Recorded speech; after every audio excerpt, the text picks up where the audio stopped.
I'm pleased to introduce our Strand 3 speaker of Day 3, Sarah Findlay. Sarah is an educational consultant and teacher trainer, specializing in English language education for children and teenagers.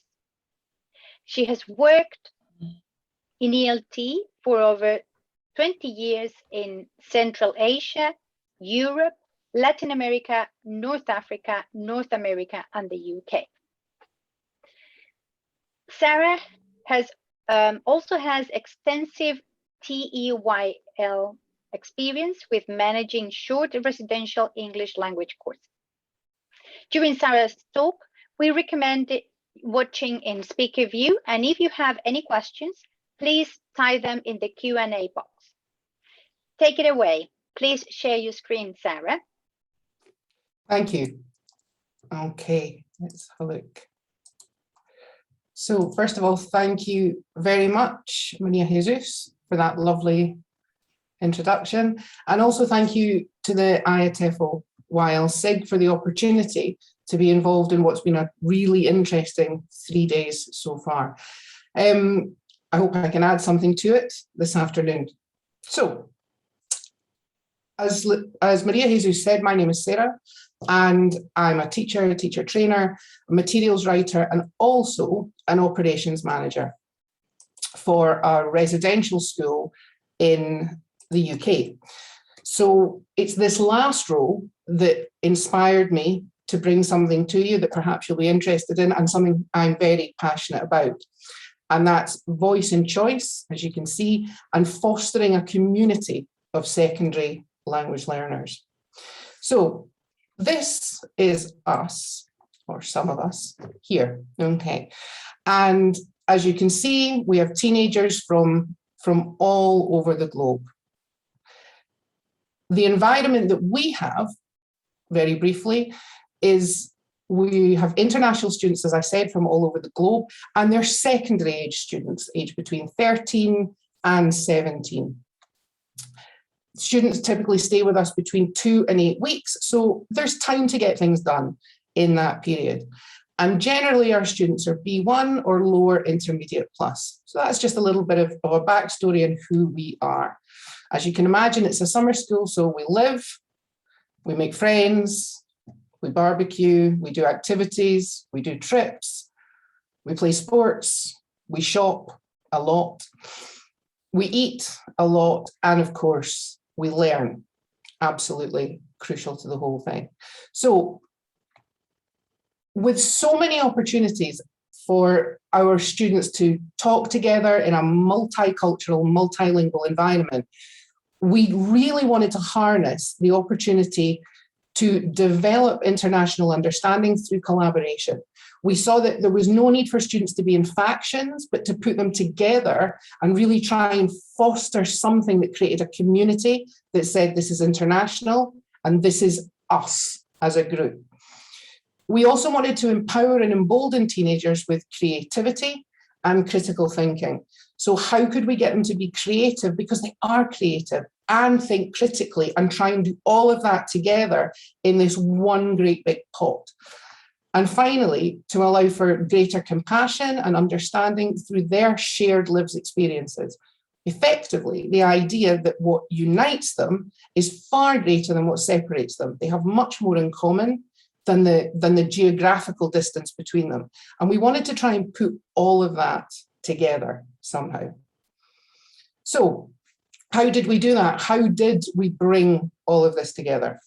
Well, we started off by looking at the 4 pillars of education that UNESCO laid out. And we thought, let's see what they can do to help us. We're passionate about this, but where's our structure going to come from? And so, as a way of utilising the opportunity we had, we said, well, the first one is learning to know. Okay. And we saw that as them arousing interest in the world and its complexities, everything that was going on around them, how to be excited about it, how to be interested by it, how to make it something you want to know more, to gain more knowledge, everything about. Learning to do. We saw that as acquiring that knowledge and the skills for effective participation, but not just in summer school or not just in classes, but in life, in general, in everything, in being a part of all of it. Learning to live together. Obviously, that's a huge part of any residential programme, but for us, it was about respecting each other and developing a sort of mutual understanding, looking at each other, learning from each other. What can we all bring together respectfully and peacefully? And then finally, learning to be. These are teenagers who are developing a personality. They have a strong personality and they need some autonomy. They need to develop some judgment, and they really need to develop that personal responsibility, which turns us into such fantastic adults. The best ones we know have great personal responsibility. And that was important that all of this came together for us. So we decided that this idea of using debate might help us to foster this community and possibly pass over some of this voice and choice. So in order to allow for it to develop that, we wanted something where our students could think critically. We wanted something, as we said before, where our students could communicate openly and honestly, something that was truly theirs to give, something where students could collaborate meaningfully, and that they could create and be free with their ideas, which, as you can see, and most of you probably know already, we call the 4 C's: critical thinking, communication, collaboration, and creativity. So putting all of that together, it was definitely sending us the message that debate could be something we could incorporate to really try and meet all of these parameters that we were setting for ourselves as educators. So how did we start it off? Well, initially, we gave students what we thought were controversial topics to discuss. So we said, vote for over 14s, has to happen, or better gun control saves lives. And we thought this was controversial, it would spark debate, they would want to talk about it, but weirdly, it didn't have the effect that we thought it would. So we reflected on that and we said, okay, why isn't this working the way we want it to work? First of all, our statements aren't really very inspiring. There's nothing there for them to grab hold of and say, yes, this sounds like me. Second, our students felt limited by their statements. There's nothing there that says, I can agree or I disagree or go beyond that. Yeah, give us the vote. Yeah, it's logical, gun control saves lives. Where's the inspiration? Where's the expansion of ideas? Thirdly, traditional controversies, which is what we were presenting to them, they weren't immediate issues for our students. In fact, it turns out they were our adult notions that we were passing on as things that concerned us when we were children or that concerned us when we were adults. But it wasn't immediately relevant to the teenagers we had in front of us. So we go further then. It's not authentic was our final decision, our final learning point, to insist that people care about things that they don't care about. There's no other point in life where we say, care about this, you have to care about this. Normally, we ask people what their opinion is, how do they feel about it? We don't push it onto them. And I don't know why we thought at any point that would work with teenagers. And we do it a lot in the classroom, I think, to tell them what they should care about, to tell them what they should think. So we stepped back and we said, let's open up the debate. Let's see what we've got. So we did that. And this time we went for quotations and maxims. The idea being, let's inspire, let's make it something amazing. So there's the Fight Club author, and we looked at that one and we said, okay, yeah, that's great. It's fantastic. Some of our teenagers have lost everything, but they still don't have the freedom to do anything. So although they could relate to parts of it, bits of it weren't true for them and bits of it were open to interpretation. Again, we're back to this slightly adult notion. Then we looked at maxims. Money can't buy happiness. Okay, again, it's a very adult idea. Students tend to have money, teenagers tend to have money that comes from somewhere, within a family or maybe possibly within a part-time job. It's limited, it's a budget. They certainly don't have expenses and outgoings the way we understand it. So again, quite hard for them to to use any sort of lived experience to work with that. So again, we reflected. We said, well, where are we? Okay, quotations are open to interpretation. They're more successful than the statements we discovered, but it's not really inspiring. It's not really something that says, this, I want to do this. It depends how you approach it. It depends how you look at it. So we said quotations come mostly from those with a voice. And this became quite important to us. It wasn't quotations, famous things, not all, but most. They tend not to come from those who are underrepresented or voiceless just by the very nature of being a quotation. So again, we had to think about it, but we kept coming up against this final problem, which was we were still dictating what students had to debate. Even when we tried to inspire it, even when we tried to open it up, we were still telling them, this is what you want to think, this is what we think, and this is what we want you to have an opinion on. And again, I thought we can do better, I think. So we tried to do a little better. We looked back and we said, how do we give the students that we have in front of us, how do we give these bright, inspiring, quick-minded teenagers something to give them a voice and choice? And we realized 4 things were necessary. The students needed more control about what they cared about. They had to have more control for that. We couldn't tell them. They need to say, we care about this, help us. Okay, definitely we can do that. They needed a structure to the way that they researched and progressed their ideas. They had ideas, they had opinions, but they didn't know how to move them forward. And that, as educators, was definitely somewhere where we could help. They needed ways to develop and express their ideas to a group and in a group.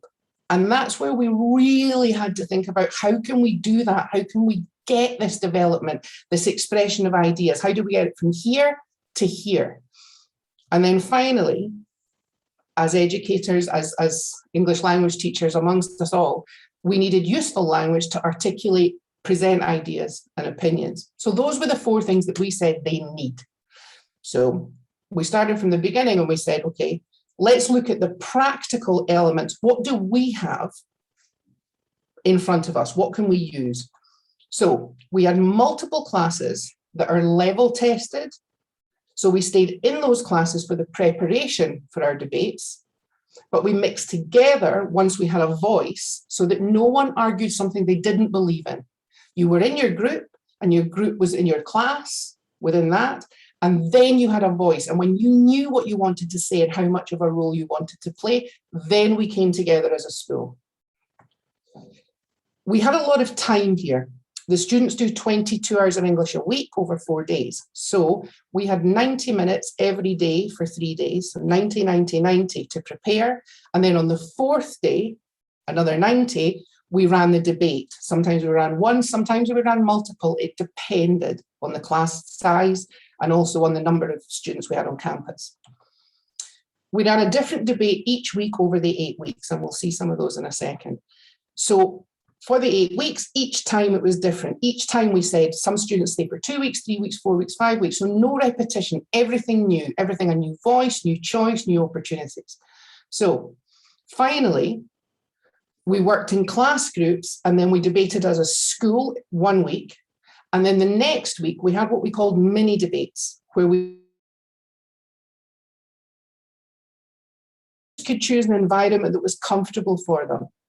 Now, I'm sure that most of the people who did their IATEFL talk today, and also the people coming after me, they practiced, they presented, they hesitated, they weren't sure, does this work? And students need that same point. Some people aren't comfortable in front of everyone. Some people need more time, more practice. So we wanted to create a safe space that said, you can participate, but it's up to you what role you want to take.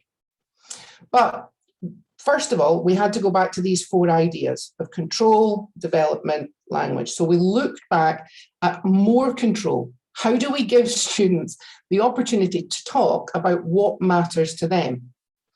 And it seems simple, and it was simple. We asked them. We said, all right, then you tell us.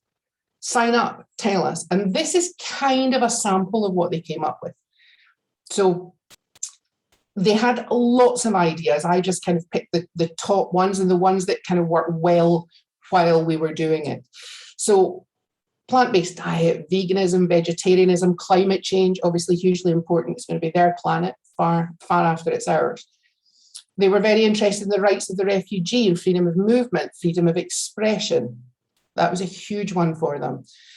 Online bullying, trolling, the idea of regulating that without knocking into freedom of expression. So the green and the purple one there go very much together.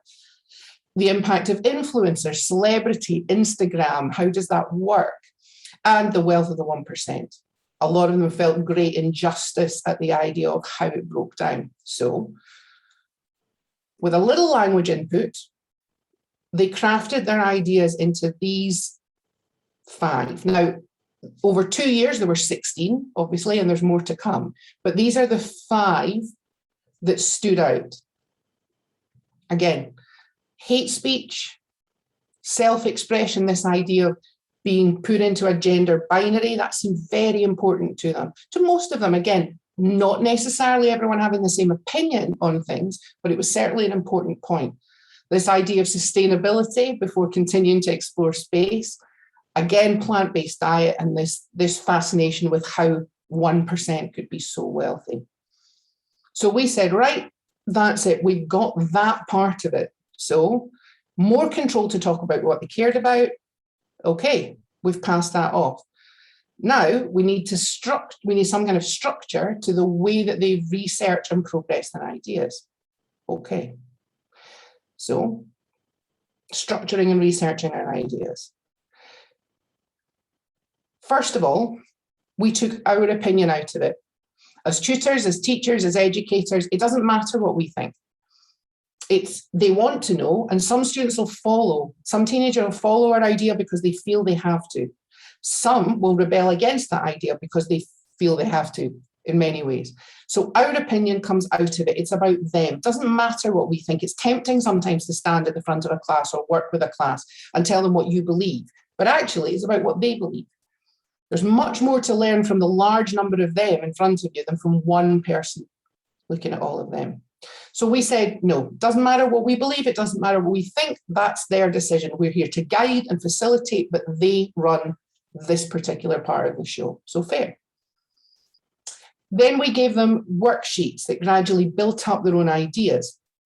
So we said, right, you know what you want to talk about, but let's actually check that we've got a full and rounded picture here, not just one idea, not just parroting what you've heard or what friends say. Is it your voice? Because if we're going to give you that voice, we want it to be yours, to come from the core. So we started off by looking at some of their own ideas. For example, this one's on veganism, obviously. Then we looked at a couple of articles, but we did it as a jigsaw. The idea being that when they came back to present to a partner, that was their first start, their first foray into this presenting idea as the debate moved on. Then at the bottom, again, another way to bring in this idea of debate was to give them the opportunity to collaborate and combine ideas. So these kind of worksheets really helped. They didn't take long to make. They were usable over and over again. The format was very workable. And the students produced a lot of ideas and had a lot of things to say as a result of this kind of expansion of ideas. Some of them even changed their minds, which was interesting.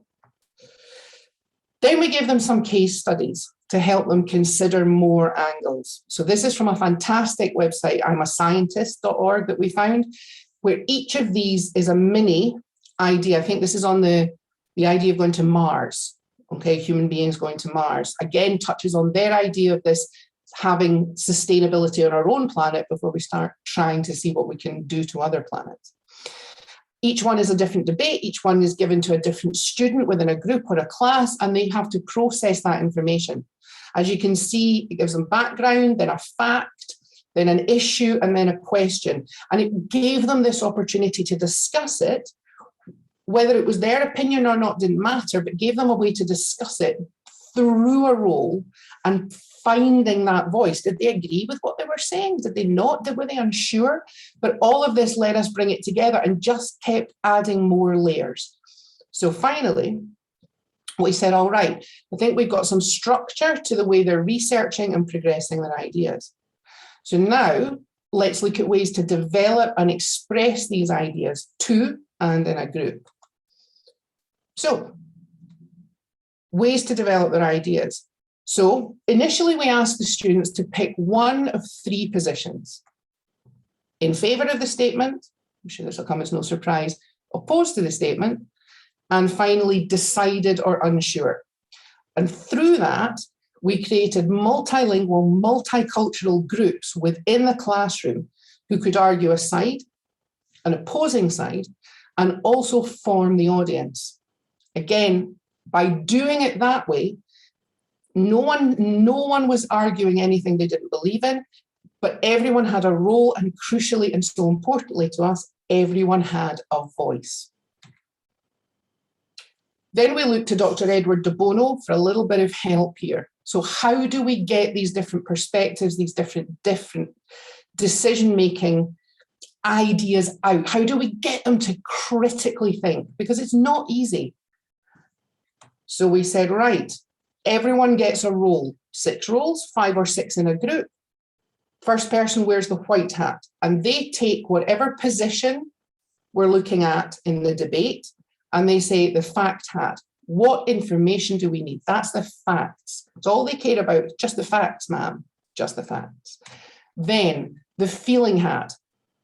How do we feel from hunches and intuition? Don't care about the facts this time. How does it feel in your gut? What does your heart tell you? Never mind your brain. Then we have the caution hat, someone else wearing this hat in the group, and their role is to research what won't work. What's the other perspective? Play devil's advocate, if you like. Then we have the yellow hat. I'm sure a lot of you are familiar with de Bono. So the yellow hat, what are the optimistic and positive parts of this? Be very Pollyanna about it. How does it work? What would be fantastic? What makes this great for everyone? Okay. And then there's the creative hat. So we said, what are the possibilities, the alternatives, the other views? What could happen here? This person's idea was to think outside the box. And then finally, the blue hat, which can be worn by one person in the group or by everyone. The blue hat is the process hat, the process for managing all of this thinking. How are we going to put all of this together? All of our research, all of our ideas, all of our opinions, and all of our hat-based creative and critical thinking, how are we going to do that? So we said to ourselves, all right, more control, yes. Structure, agreed. Ways to develop and express ideas, thank you, Dr. de Bono. Then obviously we needed to give them useful language to articulate and present their ideas and opinions. So as they shared their different hat ideas, we also fed in the useful language as we went. Now, I'm not going to talk too much about the useful language here because as educators, we know where to find that language. We know what that language is. And it will depend on your group and your level and how you structure your debate as to what kind of language you need. But we all know we're talking about this house believes and, you know, in my opinion and etc. So as we fed it in, students worked with it, they produced it, they practiced with it, and then we error corrected as a class, as a group. We finessed it, we worked on the pronunciation, particularly the intonation, to really try and get this debate idea across. Here's my voice, here's what I want to say. So now we could say definitely all 4 areas are done. So assigning different roles, who's going to be the audience, who's going to speak. It was all working so well, we really saw and still see no reason to take over at this point. So the students decided. They decided who would speak. They decided who would be a member of the audience and ask questions of the other side. And they decided who would ask questions of the other side, effectively the same. Okay. After a little bit of time for the audience to create their questions, as you can see, we've got some very detailed notes going on there. Then a little bit of presentation practice. Again, as I said before, I'm sure everyone does that. Then we had to look at how we structured our debates. So we did it very straightforward. There's lots of ways to do this, but this is how we did it. Each side comprised 3 students. Each student spoke for 2 minutes, and they did it alternatively. So speaker 1 for, speaker 1 against, speaker 2 for, speaker 2 against. Then we gave them 10 minutes after that for open questions from the audience. And then the 3 speaking students decided who would answer the questions. So our director of studies moderated the debate by choosing which audience member had their hand up, would ask the question, but the students themselves decided who would answer the questions. The winning side was done, or the more successful side, was done through a clap on a monitor. That's all we did. What was the most thunderous applause from audience members? And that was teachers, educators, and students. Okay, and then we had our debates, and that is one of them in action. So, conclusions that we can draw from this. Controversial can be one-sided and quite a traditional perspective. So our controversies are not necessarily teenagers' controversies. Students' choice is a huge part of their voice, and it needs to be heard. We can give them a voice, but if we don't give them the choice in what they're going to say in the first place, there's nothing authentic about that voice. The teacher's opinion only confuses and creates bias. We looked at that earlier. With scaffold, all students' ideas can be presented and they can be articulated. We've just got to find inside them what it is they want to say. And if we give them some guidance in language and some guidance in research, but let the students show the way, their voice and their choice, it all develops through, and these are tools for lifelong success. De Bono's hats aren't just about those debates. That's about looking at problems and looking at their own situations and critically thinking. And that's a huge tool, as we say, for lifelong success. So this is goodbye from all of our students. But before I say goodbye, do you have any questions for me?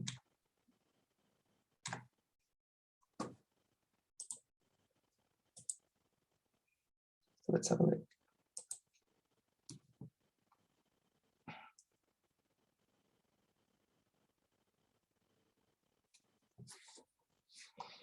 Good, I'm glad. You can do it with any number of students. Okay, so we had a different time scale. We had all of those numbers of students, but it wouldn't matter how you worked, okay, at all. It wouldn't make the slightest bit of difference. You can do it any way you like, but the trick is to take away from that. Give it over to them. They can do it.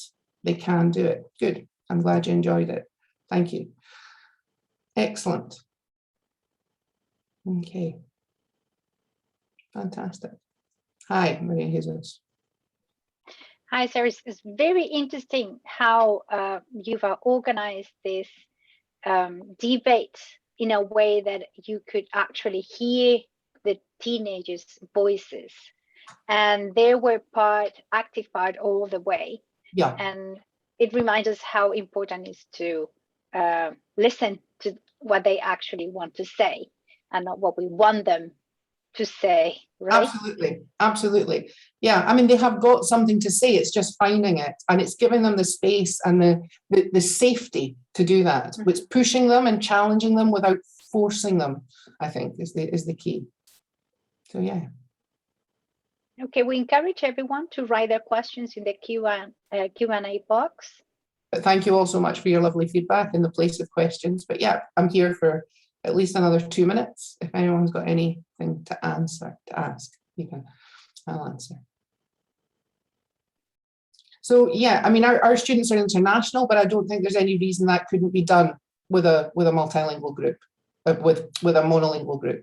I would say it's all very achievable. It's all very manageable, but they have to have that scaffold and that step to step and that right to say what they want to say. And I think that's traditionally where we've gone wrong, I think. All right, thank you very much, Sarah, again. So now we are going to move on to our 5-minute break. So we'll wait you back in 5 minutes.